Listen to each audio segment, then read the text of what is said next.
What's going on, guys? This is George from StreetCulture.US, and today we're going to talk about this 1997 Honda Civic LX that I've been kind of upgrading a little bit here and there.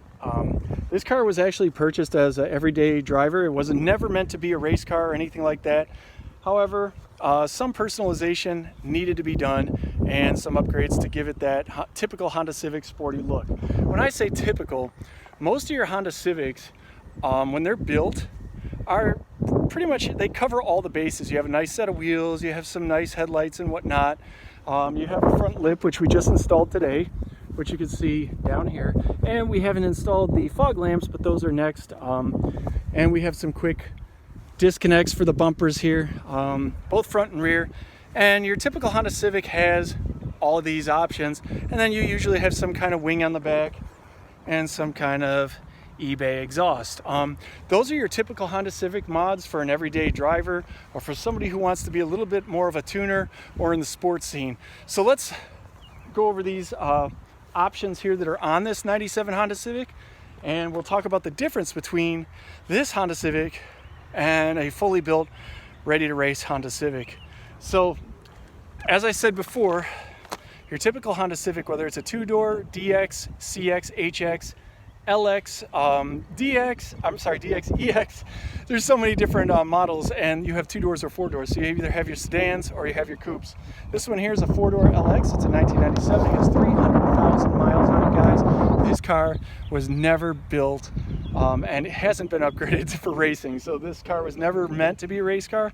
However, it does have some racing technology that's incorporated into it to give it a little bit more sportier appearance, as well as some added benefits of the performance value. And most of it, guys, is handling, because this car has a 1.5 liter in it and just does not have any power whatsoever. I think it has like 60 or 70 horsepower. So this 1997 Civic, which coincidentally the front end was wrecked on this car due to the winter, and which is kind of why I bought this car, because Chicago winters are terrible and I do not want to drive that in the Chicago winter. But this whole front end was smashed out about 2 months ago and has since been rebuilt and rewelded by yours truly. This Honda Civic has LED headlights, has a red badging, front grille brand new, as you know, it was needed anyway, so might as well upgrade. The front lip spoiler, which adds a little extra aero as well as aesthetic pleasure to it. It has these really neat GTR Sport 17-inch by 7.5 inch wide wheels, and now they're wrapped in some Kumos. This car, I didn't do anything with the mirrors. These are actually the original mirrors, and they're power, so you can adjust that all from the cockpit.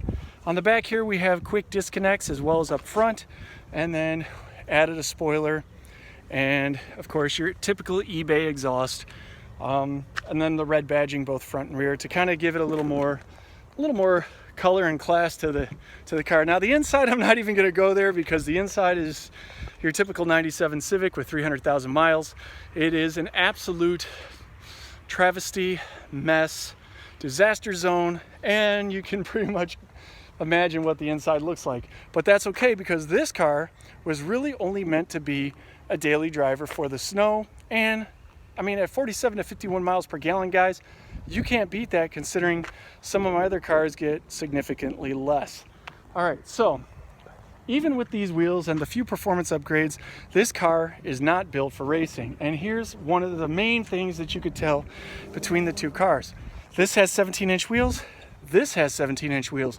But look at the ride height difference here, guys. I can go like this, and there's probably 2.5, 3 inches of spacing between the fender and the tire. Whereas on this car, I could barely fit this finger under there, as the wheels are significantly tucked underneath the body, because the car has actually been lowered and is sitting on coilover suspension, as well as other wonderful goodies. So when you look at both cars from the front, you can see that the white Honda Civic 1997 LX and the 1995 Civic NBR, such a huge difference in ride height, as well as look at the spacing underneath the cars, guys. You can see that the white Civic is much higher off the pavement than the black Civic NBR. The reason being is because the Civic NBR has actually been built for performance track racing, okay? And the center of gravity lowered on the car translates to better performance. Whereas this car, being a daily driver, there would be no benefit to it other than, you know, maybe some looks, but you'd be scraping the bottom of the car and tearing it up, as well as destroying any add-ons that you've done to the body. So not really needed. This car here, significantly lighter to this car over here. This car is mostly steel. This car is about 75% to 70 to 75% carbon fiber, whereas these pieces are all metal, and this is, you can hear the difference, this is carbon fiber. So very strong, but also very light. This car here, you could see on the Civic NBR, the brakes are significantly bigger with 6-piston calipers, whereas if you look inside this wheel here, you can see your typical stock Honda Civic. I think this is a 9-inch rotor with a 1-piston brake, and yeah, although it will stop your car, it's not going to stop it as fast as you'd like it to, and because it's a stock system, it is super cheap. These brake pads run roughly about, I think they're like $20 with the calipers, and the calipers are about $70 for the set, and the rotors about $20 a piece. Whereas this Civic, everything comes from an aftermarket company, and yeah, it's a two-piece hat system, as well as you have to wait for the 6-piston brake pads and the 2-piece rotors to come in the mail. So this kind of car here, you're not going to drive it every day unless you take it to the track, and then you want to have an extra set of brakes already standing by in case you burn everything up at the track. So you have, for the next set or the next go, you're ready to rock and roll. So what does that mean? That means that this car is way more practical still, even with all the little add-ons on it. Performance-wise, nothing has been done to this car. This car, everything has been done to this car, and performance-wise, yeah, you don't want to take it on the regular roads, because the regular roads, guys, we all know this, there's potholes, there's uneven pavement drops, and you could seriously damage the car. And is it really worth it? No, not so much. That's why you get yourself something like this. You put on a few little sport mods, and then you can go ahead and have the look that you want and a little more practicality for the road application. So, like I said, the ride height on this car is different, but let's also take a look from the side, and you can see significantly that the white Civic LX is much, much higher than the 95 Civic NBR. Much, much higher. And even in the back, let's go to the back. You can see the ride height. And bear in mind, I'm on a side street right now, and the side street kind of curves towards the house.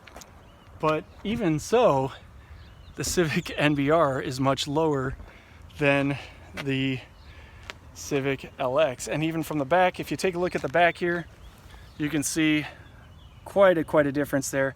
Much more air and gapping under the back of this car as opposed to the NBR. And you can see all the suspension work that's done to the NBR as opposed to this car here. Let's just take a closer look on the back end here. There is nothing really done to this car. It is all stock suspension. All right, whereas you go to the NBR, and you can see all the wonderful goodies on the back and the stainless steel braided lines, etc. So this car is actually 100% ready to race. This car is just for aesthetics. So yeah, guys, if you have a race car and you want to enjoy your car for a long duration, make sure you have a beater car or a car that isn't set up to be only a track driven car, because you know it'll save you in the long run. Anyway, let's talk about performance under the hood now. Let's take a look at what we have for the 97 Civic LX. All right, let's put this up. Bear with me, guys. I'm gonna put this up, and then we're gonna go ahead and we're gonna put the hood up on the Civic NBR so I can show you guys huge differences between the two cars. All right, so at first glance, it is obvious this engine on the 97 Civic LX is stock. All the plastic components, Nothing has been done here for performance whatsoever. This is 100% eco-friendly. Plus, this car does not have VTEC. This car does not have variable timing, so it is really not built for any kind of performance or added horsepower gains whatsoever. Whereas if you come over here to the Civic NBR, and you have a massive, massive engine in here with much more torque, much higher RPMs, variable timing, and performance everything from intake to exhaust. Although it's not turboed, this car has a higher performance value than this one ever could dream of.